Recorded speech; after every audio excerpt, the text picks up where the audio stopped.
Assalamualaikum teman-teman Milanisti semua, ketemu lagi dengan Maestroza Channel. Sebelum nonton video-video kita, jangan lupa untuk di subscribe dan tonton videonya sampai habis ya, supaya Maestroza bisa terus semangat berbagi info tentang klub kesayangan kita, AC Milan.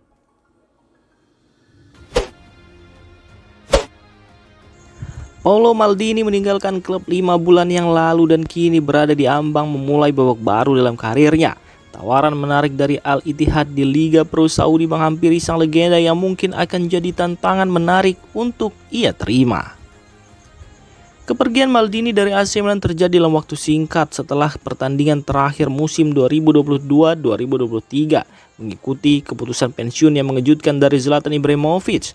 Dalam 48 jam setelah kemenangan melawan Verona, Maldini dan tangan kanannya Ricky Massara dibebaskan dari tugas sebagai direktur teknis dan olahraga, mengguncang fondasi proyek AC Milan.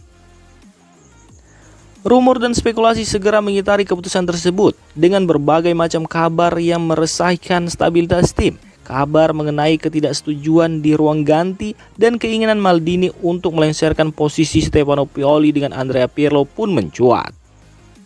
Kini, menurut laporan Fabrizio Romano, Maldini menjadi kandidat utama untuk menjadi direktur baru di Al-Ittihad di Liga Pro Saudi.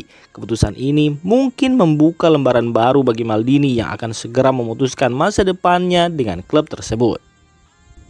Sementara manajemen baru AC Milan telah terbentuk, masa depan Maldini masih menjadi misteri. Apakah legenda ini akan menerima tawaran menarik dari Al-Ittihad atau memilih jalur lain? Akan menjadi cerita menarik yang akan segera diungkap dalam beberapa waktu ke depan.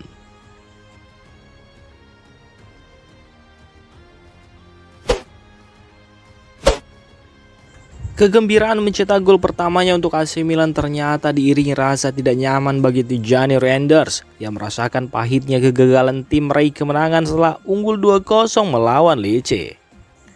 AC Milan sejatinya unggul di babak pertama berkat gol dari Olivier Giroud dan Tijani Reinders. Namun seperti pertandingan saat melawan Napoli, peluang untuk menutup pertandingan terlewat dan hal itu membuat AC Milan harus rela berbagi 1 poin dengan Lecce.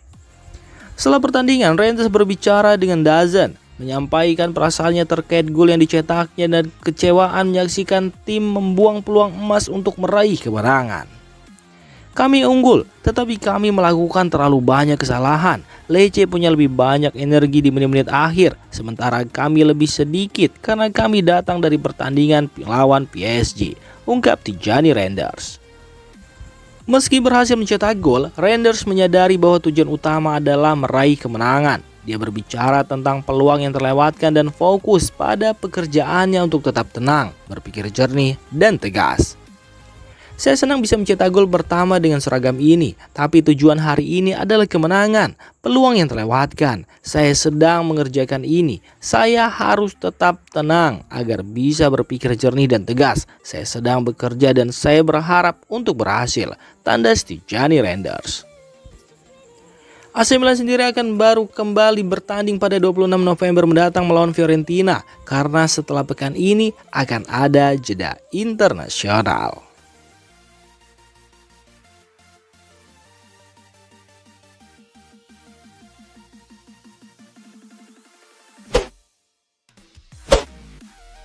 Kartu merah yang diterima Olivier Giroud dalam momen-momen terakhir pertandingan melawan Lecce menjadi pukulan lain bagi AC Milan setelah hasil imbang 2-2. Ada kemungkinan besar bahwa Giroud akan mendapat larangan bermain yang lama sebagai konsekuensi dari perbedaan pendapat dan ungkapan frustasinya terhadap wasit Abiso. Menurut Milan News, kartu merah tersebut bisa membuat striker Prancis absen dalam waktu yang sangat lama, tergantung pada apa yang akan ditulis Abiso dalam laporan pertandingan. Jika tindakan Giroud dianggap sebagai sikap yang sangat tidak sopan terhadap wasit dan asisten wasit, ia bisa dilarang tampil sebanyak 4 pertandingan. Pasal 36. Perilaku lain terhadap ofisial pertandingan. Kitab Undang-Undang Keadilan Olahraga mengatur bahwa diskualifikasi dikenakan sebagai sanksi minimum untuk perilaku kasar atau tidak sopan terhadap ofisial pertandingan.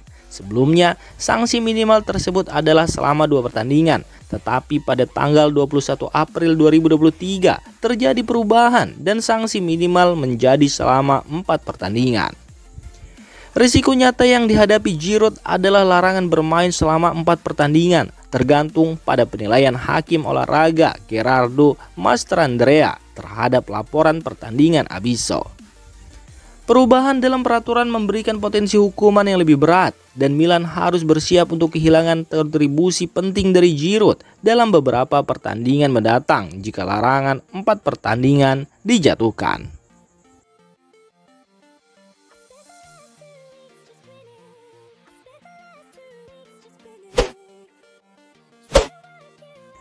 AC Milan terus menunjukkan kesalahan yang bisa membahayakan ambisi klub untuk meraih gelar Scudetto. Calciomercato.com melaporkan bahwa pola kesalahan yang sama terus terjadi, terlihat dari hasil imbang 2-2 saat melawan Lecce di Stadio Via del Mare.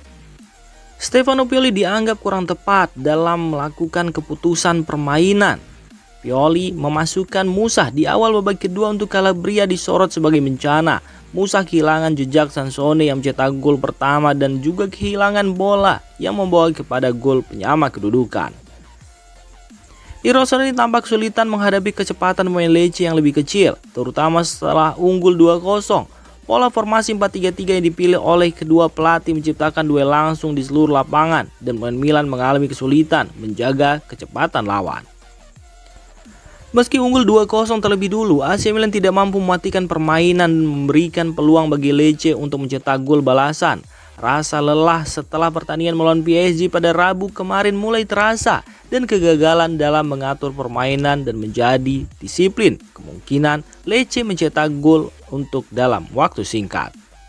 Pola kesalahan ini telah terjadi sebelumnya, dan AC Milan perlu belajar dari pengalaman ini agar tidak mengulangi kesalahan yang sama di masa depan. Ambisi untuk meraih gelar Scudetto harus diimbangi dengan perbaikan dalam mengelola permainan dan menjaga stabilitas mental dalam situasi sulit.